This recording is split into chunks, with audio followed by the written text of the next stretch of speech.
Hello, শুভ দুপুর বন্ধুরা, good afternoon friend. তোমরা কেমন আছো? আশা করি ভালো আছে। তোমাদের কি খাওয়া দাওয়া হয়ে গেছে? আমার এখনো খাওয়া হয়নি। আজকে আমার ভাই এসেছে। কালকে আমি বলেছিলাম ভাইকে খাওয়ার জন্যে, কালকে আসতে পারিনি, তাই আজকে এসেছে। এই যে এটা আমার ভাই, ছোট ভাই।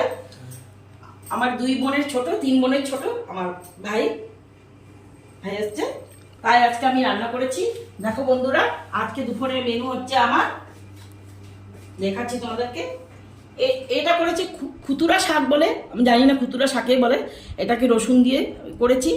আর এটা হচ্ছে মাসকালার ডাল, মাছের মাথা দিয়ে করেছি এটা। আর এটা হলো বেগুন ভাজা, চপ করেছে বেগুনের, মিষ্টি কুমড়া চপ করেছি। আর এটা হচ্ছে চিতল মাছ, একটু শুকনো শুকনো করে ঝাল ঝাল করে করেছি। আর এইটা ইলিশ মাছের ভাপা করতে গেছি, একটু ঝোল ঝোল হয়ে গেছে, কোনো ব্যাপার নাই, ইলিশ মাছে ভাপাই করেছি। আর এটা চিলি চিকেন বানিয়েছিলাম, ভাই কালকে আসবে বলে ওর জন্য রেখে দিয়েছিলাম, তাই এটা।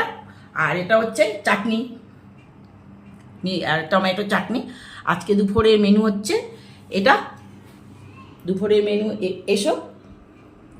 আর এগুলো নিয়ে এসছে আমার ভাই, দেখো আমার জন্য মিষ্টি নিয়ে এসছে, কি কালাকান এগুলো মিষ্টি নিয়ে এসছে খাওয়ার জন্য, তাই আমি তুলে নিলাম আমার পাতে। এটা মিষ্টি আমি খেতেও ভালোবাসি, তাই আমি তোমাদেরকে দেখালাম। দেখো এইটা হচ্ছে ভাইয়ের প্লেট। দেখো বন্ধুরা, আমি যেটা নিয়েছি সব আমি ভাইকেও দিয়েছি সাজিয়ে। ভাই বোনে বহুদিন পরে খাবো একসাথে, সময় পাই না আমার ভাই, তাই এসছে। ভাই বোনে আমরা একসাথে খাবো, খাওয়ার মজাটাই খুব ভালো, খুব ভালো লাগে। তাই তোমরা সুস্থ থাকবে, এদিকে দেখো আমাকে একটু। তোমরা সুস্থ থাকবে বন্ধুরা, ভালো থাকবে, সবল থাকবে, এটাই আমি চাই। তোমরা টাইম মতো খাওয়া দাওয়া করে নেবে। Bye bye.